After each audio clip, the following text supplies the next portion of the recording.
She followed him into the mountains. Then the truth came out. The wagon rolled across open country like it was trying not to wake the world. Two horses pulled steady, heads down, breath lifting in pale clouds. The wheels complained with every rut. The wooden bench seat was hard, and it made no apology for it. A man sat forward on the bench, elbows on his knees, reins loose in his hands, as if the horses already knew the road better than he did. He was broad-shouldered, dark-haired, wearing a rough coat with a fur collar that looked scavenged from winter itself. His face had the stillness of someone who'd learned that panic wastes time. Beside him sat a young woman, back straight, hands folded in her lap. Her dress was plain, her shawl pulled tight, her hair braided and pinned. She looked out at the horizon, the way people look at a verdict, quietly, because loudness won't change it. Behind them, the land stretched flat and unforgiving, a pale gold sea of grass. Ahead, mountains sat under a wide sky, like something ancient and unimpressed. They did not look like a romance. They looked like a choice, made under pressure. And that was exactly what they were. If you like Western stories, where survival has teeth, and love has to earn its place, hit like and subscribe now. These are the kinds of tales the frontier tried to bury, so we dig them back up. The woman's name was Eliza Moore, and she had already left everything behind. Morning mist had hugged the fir trees in the foothills of the Sangre Ridge, clinging to the forest like a secret that refused to be spoken aloud. The fog rolled between trunks, soft as breath, cold as regret. Eliza stood behind her family's cabin, fingers sunk into stubborn soil in a patch of garden that never seemed to grow enough. The air smelled of crushed wildflowers and mountain frost. Somewhere high, a hawk cried out, sharp and lonely, like warning stitched into sound. At 22, Eliza had thinned from years of hard living. Hunger didn't always look like starvation out here. Sometimes it looked like smaller portions, thinner blankets, quieter laughter. But her eyes still held a bright green steadiness that made people look away first. She wore a faded dress, the color of old bark. The hem had been mended so many times, it had its own history. Her chestnut hair was braided tight, down her back, tied with a ribbon once red, now nearly colorless. Behind her, the cabin felt smaller each month, as if the walls were slowly closing in. Inside lived her father's cough, wet and deep, the kind that sounded like the body tearing cloth. He'd spent years chasing flecks of gold in cold streams, breathing grit and dust until his lungs turned on him. Her siblings ran barefoot, over rocks, like the world was made for play. They didn't understand debt. They didn't understand the way men in town could smile while counting what they intended to take. Eliza understood. She understood numbers. She understood that promises didn't fill bellies. She understood that predators didn't always wear fur. That night, wind pressed against the cabin, rattling shutters. Fire snapped in the hearth and threw orange light across the log walls. Her father sat close to the warmth, face gray and carved with worry. He spoke like each word cost him. "You'll need to marry," he said. Eliza kept her eyes on the fire. "Someone who can provide." She didn't argue. Not because she agreed, because arguing felt like punching smoke. The truth sat heavy in her chest anyway. The family was running out of road. Inside her, something rebelled. She didn't want to be traded like flour. She didn't want to become a solution instead of a person. She wanted a life that didn't feel like a cage made of necessity. Later, when everyone else slept, she sat near a candle with a borrowed book open in her lap. The flame trembled with drafts slipping through logs. The pages smelled of smoke and someone else's hands. She read about cities with gas lamps and streets paved smooth, about railroads cutting across the nation like iron veins, about inventions that moved faster than horses and people who lived as if the world belonged to them. She imagined being more than a daughter behind a split-rail fence. Then the knock came, not timid, not drunk, not demanding. Firm, careful, like someone who knew exactly where they stood and still chose respect. Eliza rose. Her father reached for the old rifle by the door. His hands trembled around it, anger and fear mixed together like bitter medicine. When the door opened, moonlight spilled into the cabin, and with it, a stranger. He stood on the porch with snow caught in his beard and shoulders dusted white. Tall, broad, worn leather coat, canvas trousers marked by honest work. A wide-brimmed hat shadowed eyes the color of cold sky, eyes that looked like they had watched storms and never flinched. He removed his hat before speaking. "I've heard of your troubles," he said. His voice was deep, steady. "I came to ask for Eliza Moore's hand in marriage." The cabin went silent. Even the fire seemed to listen. Her father stared like he'd misheard. "You barely know her." The man didn't rush. "My name is Jonah Hale," he said. "I have land in the high country. I'm not wealthy in gold, but I can give her a home." Eliza studied him.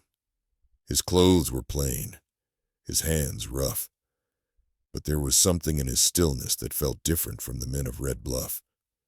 Men who bragged loud and promised little. "You want to marry me?" Eliza said carefully. "Why?" Jonah held her gaze. "Because you're stronger than this place has allowed you to be. And because I need someone who can see a man, not what others say about him." Her father's eyes narrowed. "And what do we get out of this?"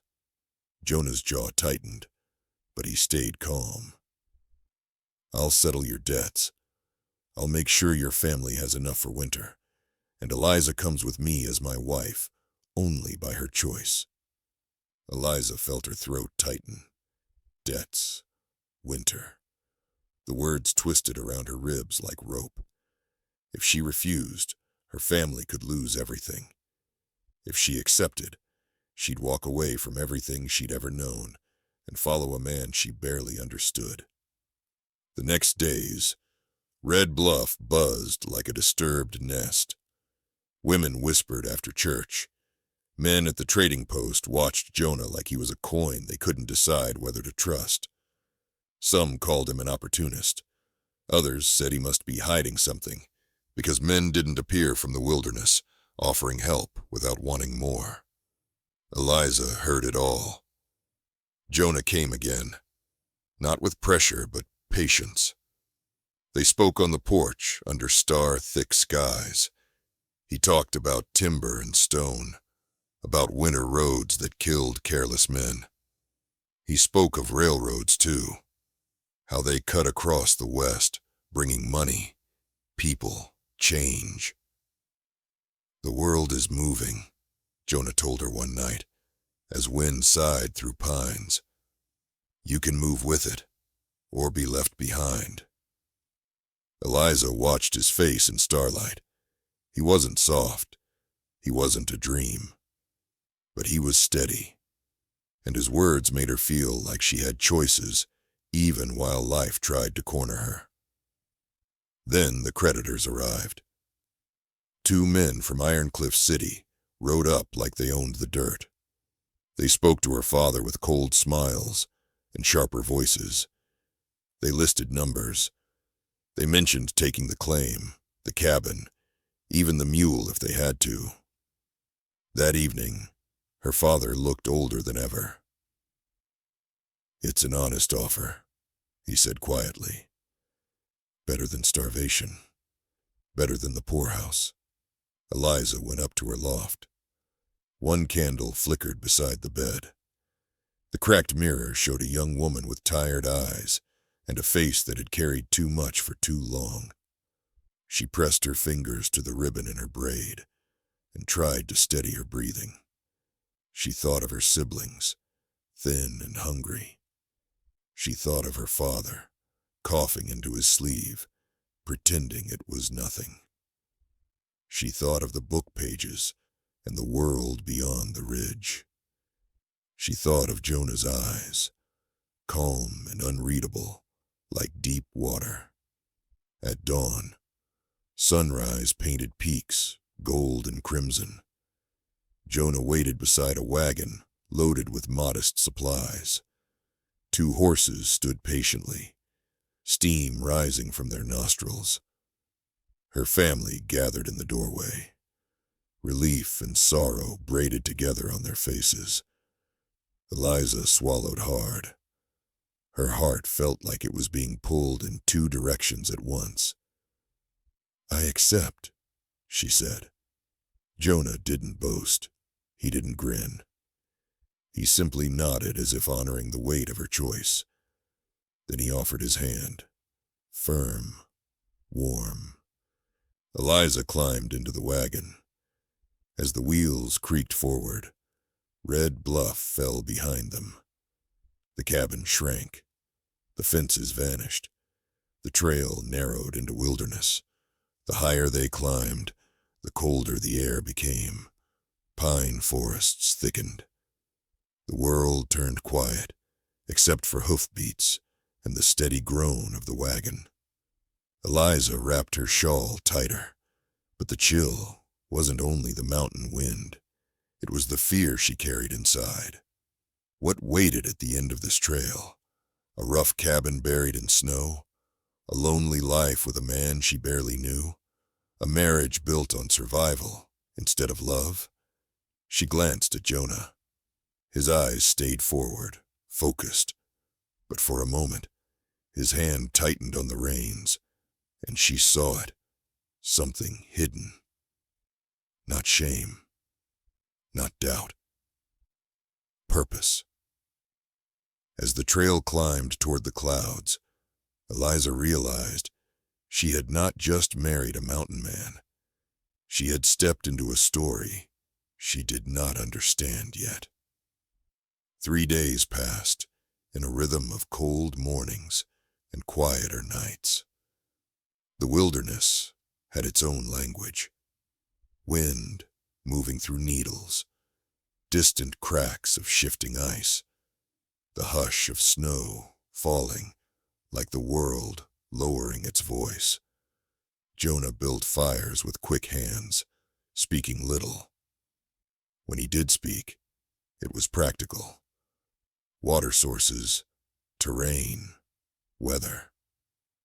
But sometimes, without meaning to, he would say something polished, almost educated, and Eliza's mind would snag on it like a thread.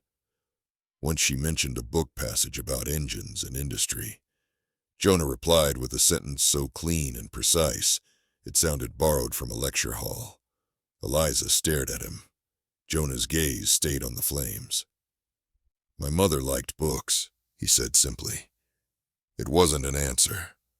Not fully. On the 4th day, they reached a ridge where the wind blew hard and clean. Jonah slowed the horses. His shoulders stiffened as if bracing against something heavier than weather. He guided the wagon over the last rise. Eliza's breath caught. Below them lay a hidden valley, wide and green even this late in the season. A clear river ran through it, shining like silver under pale sun. Aspen trees flamed gold near the banks. Dark pines stood like guards at the edges. But it wasn't the valley that stunned her most. At the center of the meadow stood a lodge, massive, strong, built with wealth and skill. Logs fitted tight, stone foundations solid, multiple levels, wide porches, windows that caught sunlight. Outbuildings lined neat paths, fences straight, barns sound. It looked like a kingdom hidden in the wild. Eliza gripped the wagon seat. "What is this?" Jonah's voice came low and steady. "Our home," he said. "Hale Lodge." No mountain drifter owned a place like this. As they rolled closer, a man stepped out onto the porch. Tall, clean, dressed like someone who worked, but with pressed shirt and fine boots. "Mr. Hale," he called, relief plain in his voice. "We've been expecting you." Eliza turned slowly. "Mr. Hale." Jonah's posture changed, subtle but real. His shoulders set, his chin lifted. The tired woodsman look fell away like an old coat. Inside the lodge, Eliza stepped into a world that felt unreal. The great room rose 2 stories high, warmed by a stone fireplace large enough to stand inside. Fine rugs, heavy carved furniture meant for comfort and permanence. The air smelled of cedar and clean leather, not desperation. A woman entered quietly and set down tea in delicate porcelain cups. Porcelain. Eliza stared at it like it might break just from her looking. Jonah motioned for her to sit near the fire.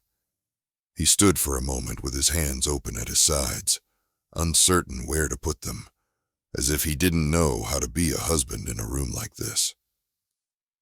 "You deserve the truth," he said finally. Eliza kept her voice calm, though her heart hammered. "Then tell me." Jonah's eyes held the firelight, and for the first time Eliza saw fear in him. Not fear of mountains, but fear of losing something. "My father built a timber empire," Jonah said. "Contracts, rail ties, land rights. When he died, it became mine."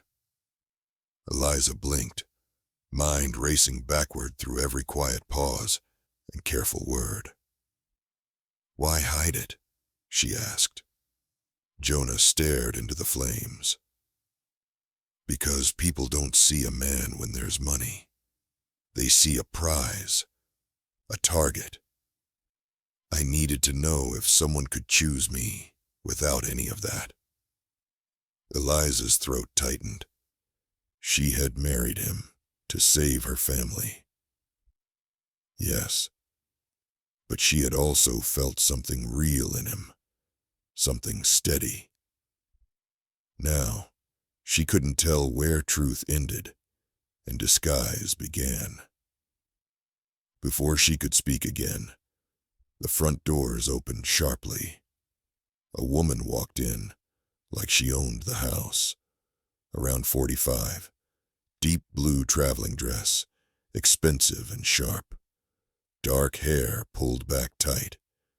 Gray eyes that could cut timber cleaner than any saw. 2 men in city suits followed behind her, like shadows with paperwork. "Well," the woman said, voice smooth and hard, "you've returned." Jonah's jaw tightened. Aunt Margaret Hale. Margaret's gaze slid to Eliza, as if measuring an object.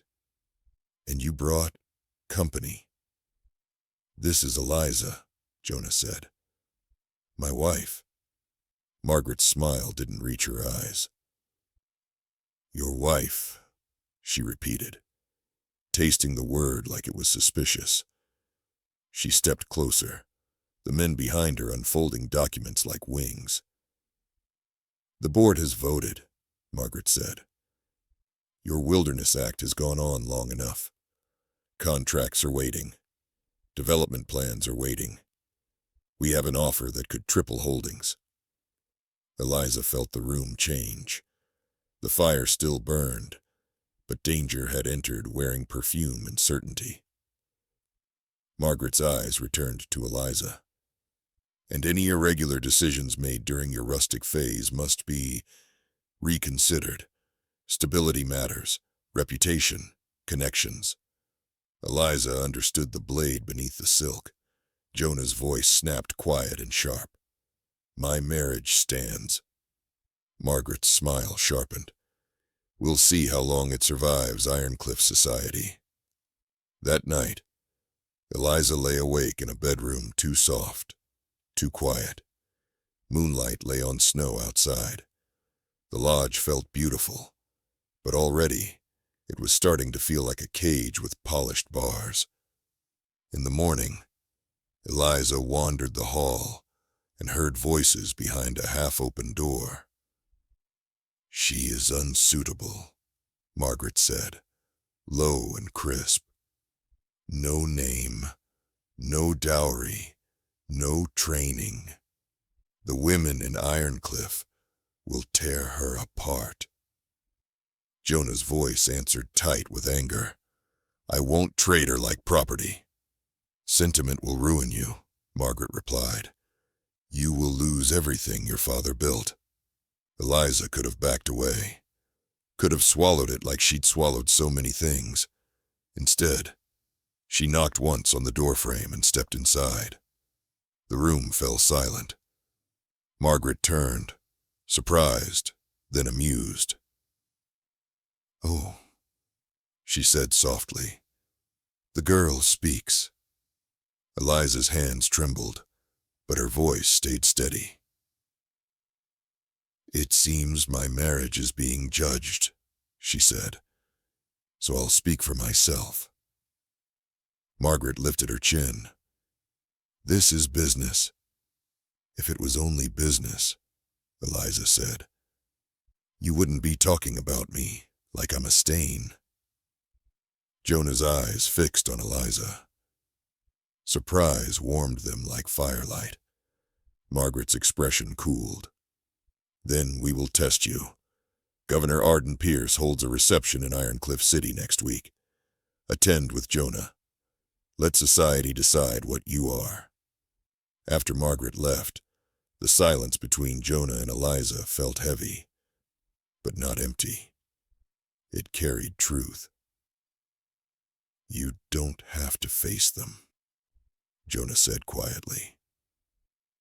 Eliza lifted her chin. Fear lived in her, but it no longer ruled her. "Yes," she said, "I do." The road to Ironcliff City felt like traveling into another species of life. The coach rolled down from wild peaks into open land where fences ran straight and towns sat close together.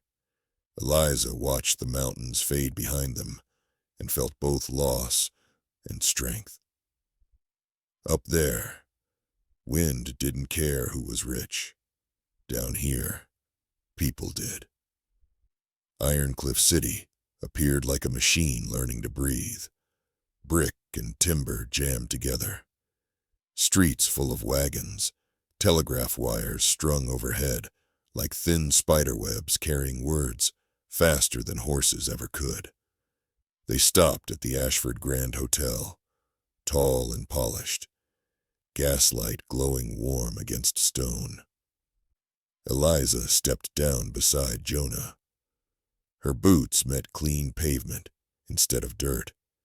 She wore a forest green gown that fit her like it belonged to her life, not someone else's dream. Fine enough for the city, strong enough for her. Inside, the lobby buzzed with perfume and ambition.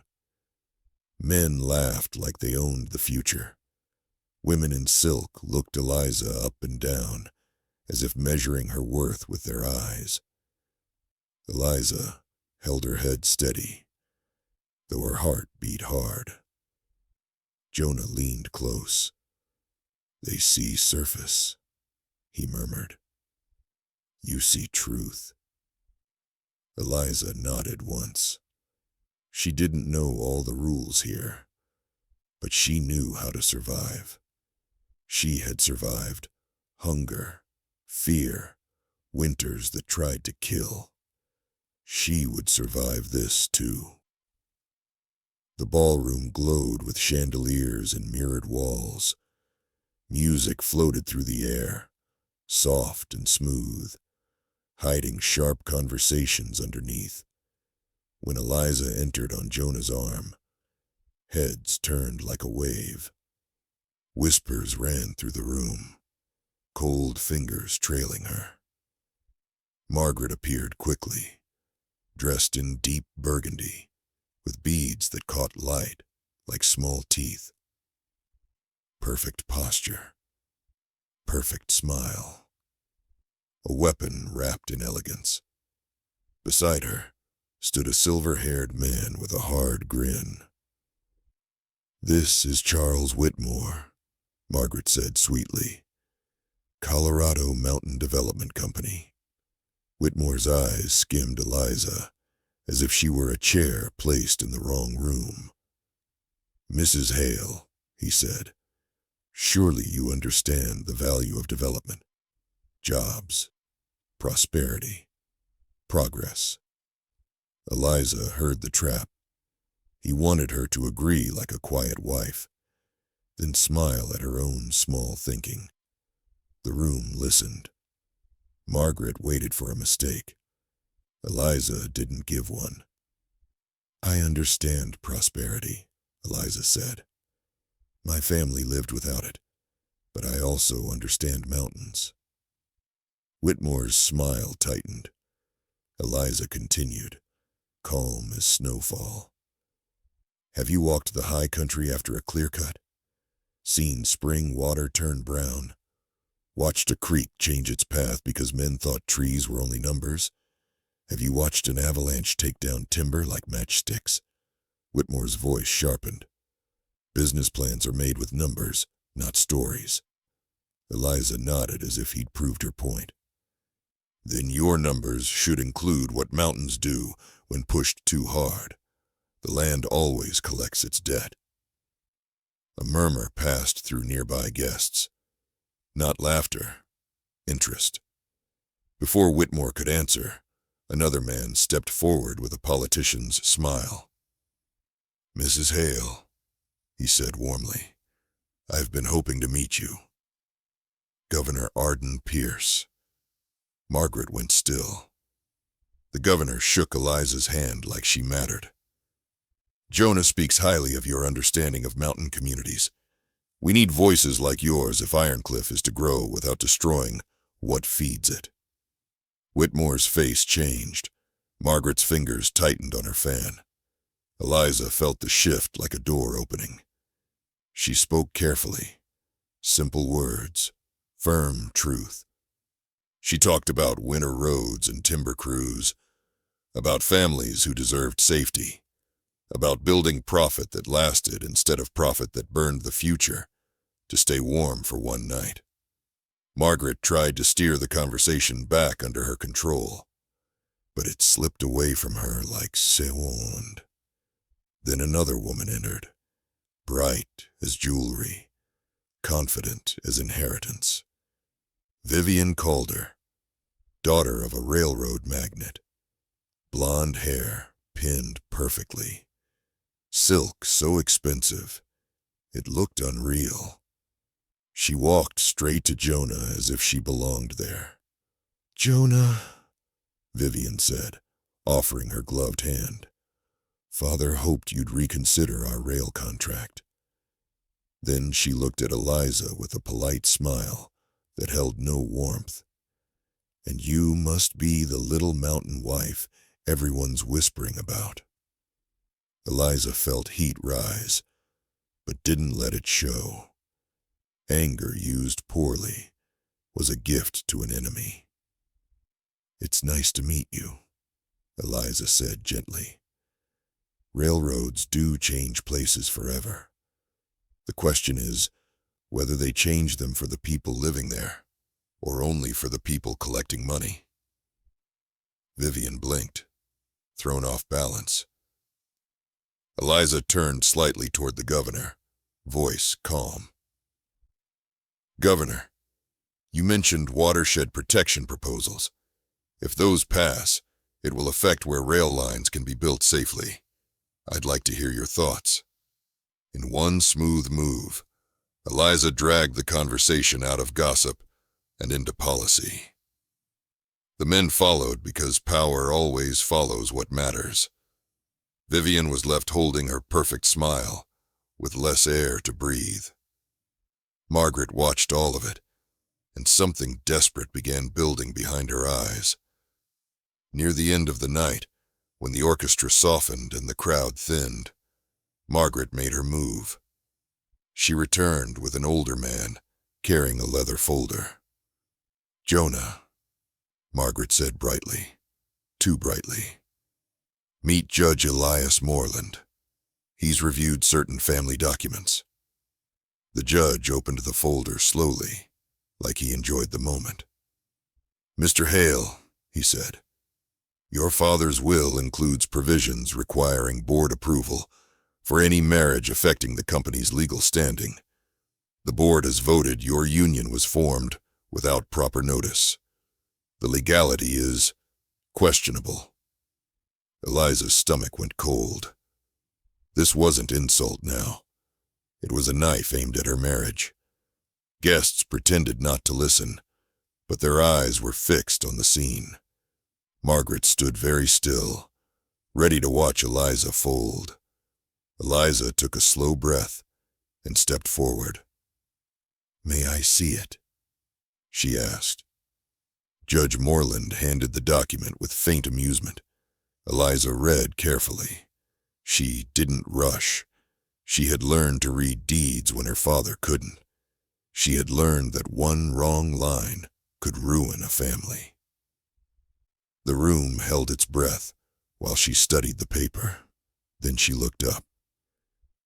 "That's interesting," Eliza said softly. "This section says board approval applies if a marriage weakens the estate." She turned a page. "But it also mentions contribution and public standing." Judge Moreland's smile faltered. Eliza looked toward Governor Pierce. "Governor," she said, "under territorial law, does contribution include public service and official appointment?" The governor's brows lifted. "Yes," he said clearly. "Appointments carry legal standing." Eliza nodded as if she'd expected it, because she had. "Then this matter is settled," she said. Margaret's eyes narrowed. "What are you talking about?" Eliza's hands didn't shake. "This afternoon," she said, "the governor's office confirmed my appointment as territorial advisor for mountain settlement relations. The papers were sent by telegraph." A servant brought an envelope. The governor opened it and showed the seal to the judge without drama. Judge Moreland stared, then cleared his throat. "That would change the legal standing," he admitted. Margaret's face went pale, then hard. She looked like a woman who had run out of roads. Jonah stepped beside Eliza, voice quiet but strong. "You tried to take my wife from me," he said. "Now you will stop." For a moment Margaret looked as if she might speak, but no words came that could save her. She turned and walked away. Later, on the balcony of their hotel room, Ironcliff's lights flickered below like a restless fire. "You planned that," Jonah said, awe threaded into his voice. "I prepared," Eliza replied. The moment she threatened us, I knew hope wouldn't be enough. Jonah pulled her close, and for the first time since Red Bluff, Eliza felt truly safe in his arms. Not because danger vanished, but because she wasn't alone in it. They returned to Hale Lodge with the mountains greeting them like old friends. But the valley wasn't finished testing them. Margaret had lost in a ballroom, but she still had claws. Wealth doesn't always fight with fists. Sometimes it fights with paperwork, rumors, and men who will do terrible things for clean money. The first sign came as a letter. Not from Margaret. From a timber camp foreman. Supplies delayed. Payroll disputed. A rail shipment rerouted without explanation. Jonah read the letter twice, jaw tightening. "They're trying to squeeze us," he said. Eliza looked at the fire. "Then we breathe differently," she replied. "We don't panic. We adapt." Within weeks, more problems surfaced. Small, precise cuts meant to bleed them slowly. A buyer backed out at the last moment. A contract arrived, altered. A rumor spread through camps that Jonah was losing control, that his mountain bride was turning him soft. Men began looking over their shoulders, uncertain which future to trust. Eliza didn't respond with speeches. She responded with presence. She rode to camps with Jonah, face cold from wind, eyes sharp. She spoke to workers directly. She asked what they needed. She promised only what she could deliver, and then delivered it. Trust returned the way it always does in hard places. Slowly, stubbornly. That winter, a storm pinned the valley under snow, thick as silence. And then the accident happened. A logging sled broke loose on an icy grade, barreling downhill toward a bunkhouse. Men shouted, horses screamed, wood splintered. Eliza was nearby, crossing the yard with a basket of supplies. She saw it before anyone else moved, because survival had trained her eyes. She dropped the basket and ran. Not away, toward. She threw open the bunkhouse door, shouting a warning that cut through panic. Men rushed out, boots slipping, breath ragged. The sled slammed into the building seconds later, smashing the front wall into kindling. If Eliza had hesitated, bodies would have been inside it. When Jonah found her afterward, snow dusting her hair, he didn't speak at first. He simply held her, forehead against hers, as if making sure she was real. Later, he said the truth he'd been avoiding. "They're not just trying to embarrass us," Jonah said. "They're trying to break us." Eliza's voice was quiet. "Then we don't bend." But the mountains themselves decided to join the fight. Spring came sharp and dry. The river ran lower. The air felt brittle. Pine needles crackled underfoot, like tinder. One afternoon, smoke rose beyond the far ridge. A fire. At first, it looked distant. Just a gray smear against blue sky. Then the wind shifted, and the fire began to move like something alive. Within hours, the valley smelled of smoke and fear. Ash drifted down like dirty snow. Jonah organized crews, buckets, shovels, fire breaks. Men ran with urgency that tasted like panic.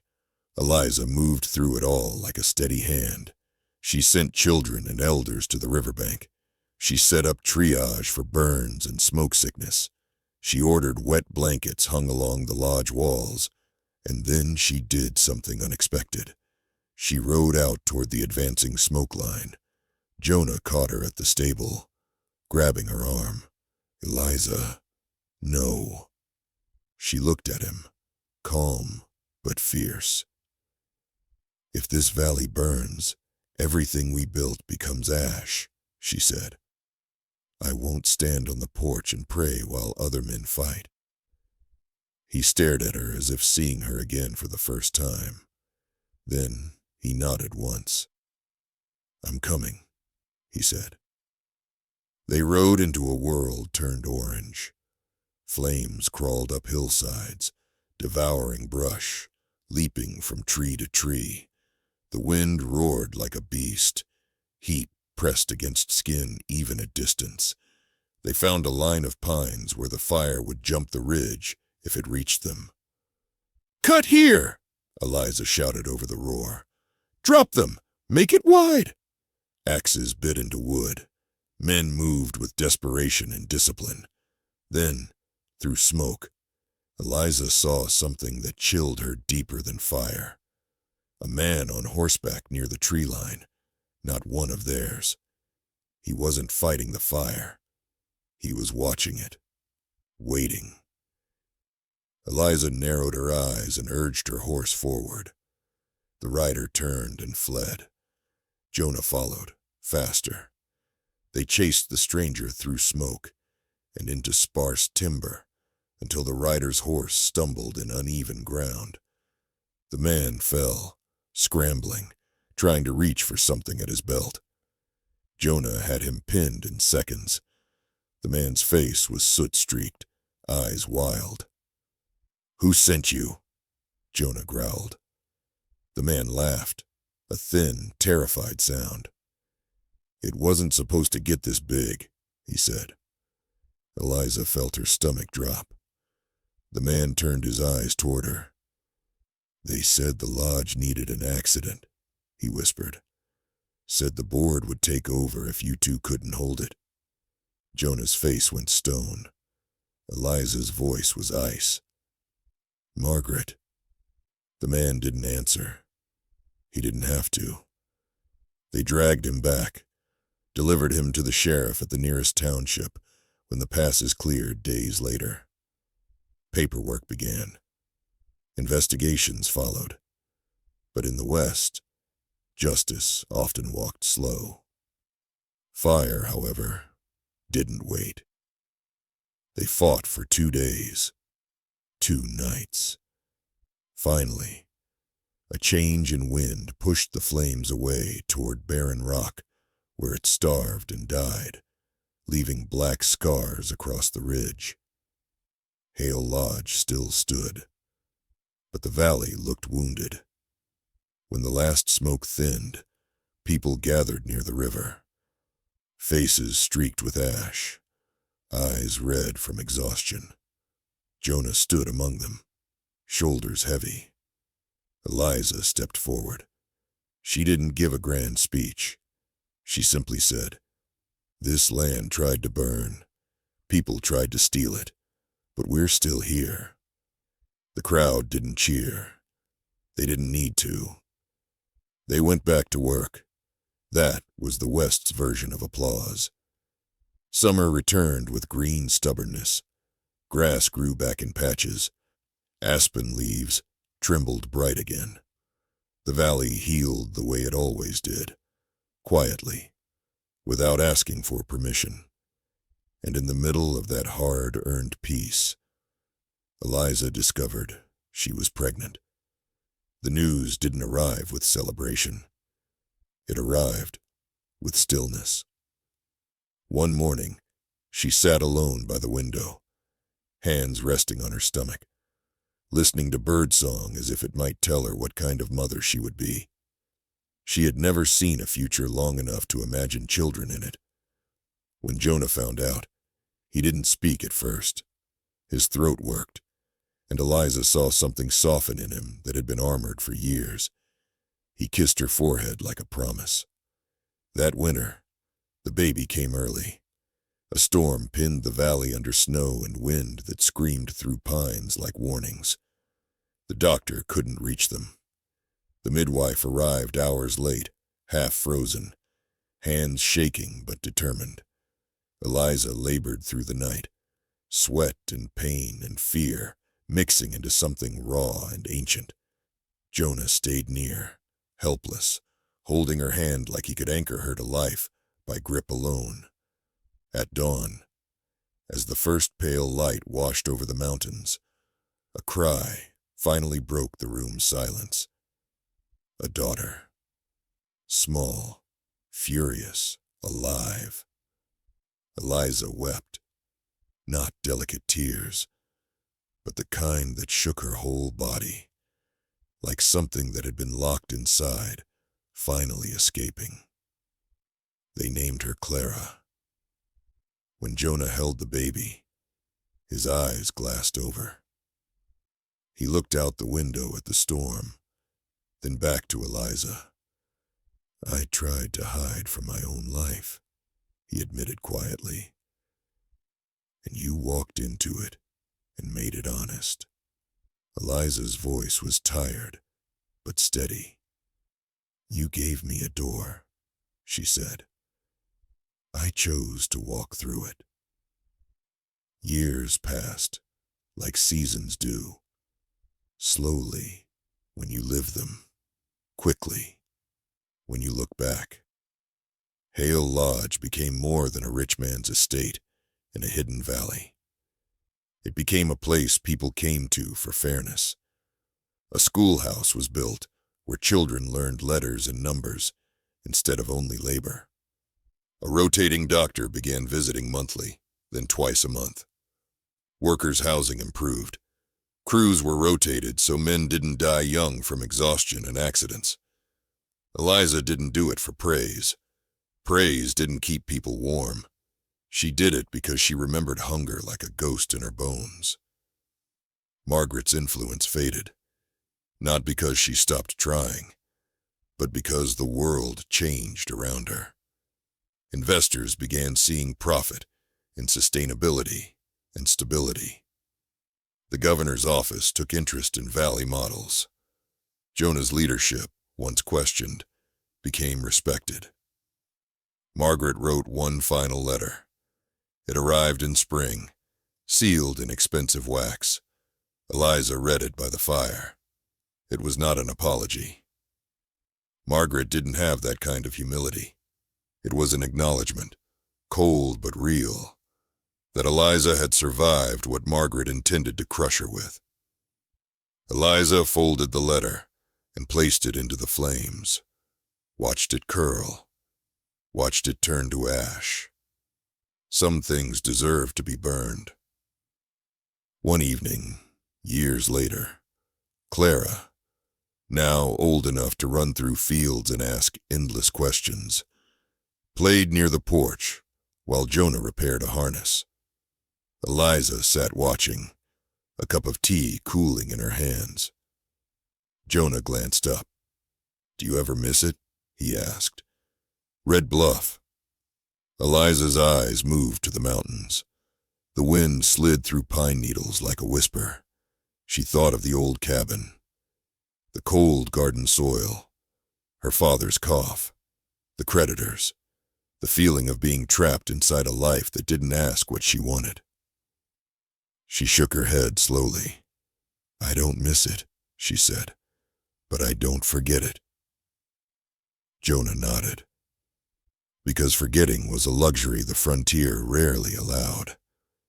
That night, when the wind howled, Eliza sat by the fire with Jonah beside her and listened to the wild sound. It reminded her of who she had been and what she had survived. She had once dreamed of escaping her life. Instead, she stepped into a larger one. She found love where she expected only sacrifice. She found purpose where others wanted her small. And in a valley guarded by stone and sky, she built something no one could take from her. Not creditors, not society, not fire. Not the quiet cruelty of people who believed power was their birthright. The West had tried to make her a transaction. Eliza Moore had become a decision, and the mountains, indifferent as they were, seemed to approve. because the only thing they ever truly honored was strength that didn't need to shout.